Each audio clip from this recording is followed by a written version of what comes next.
Le rapport de la coroner concernant la mort de la mère de Gilles Duceppe a créé beaucoup de remous et jusqu'à l'Assemblée nationale aujourd'hui, le gouvernement Legault qui évalue comment il peut faire en sorte que ce genre de situation ne se reproduise plus. Mais déjà, François, la ministre Blais a dit, elle, qu'il ne faut quand même pas agir dans la précipitation.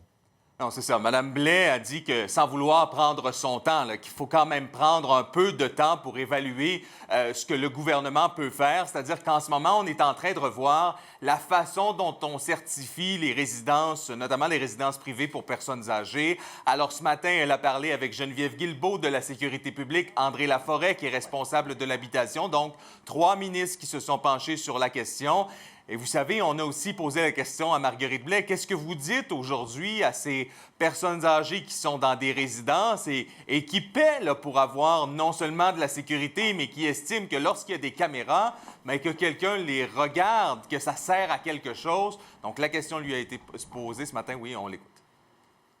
Je vais mettre toutes mes énergies pour faire en sorte que vous soyez le plus possible en sécurité. Je dis aussi aux propriétaires de résidences, quand vous avez une résidence, c'est pas un commerce. Vous accueillez les personnes âgées qui peuvent devenir éventuellement plus vulnérables. Vous avez une responsabilité morale quand vous avez une résidence pour personnes âgées.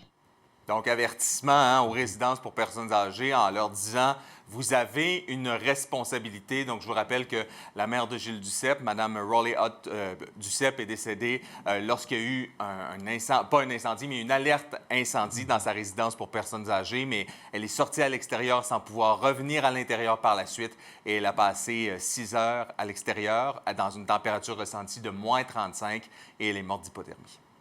Merci, François.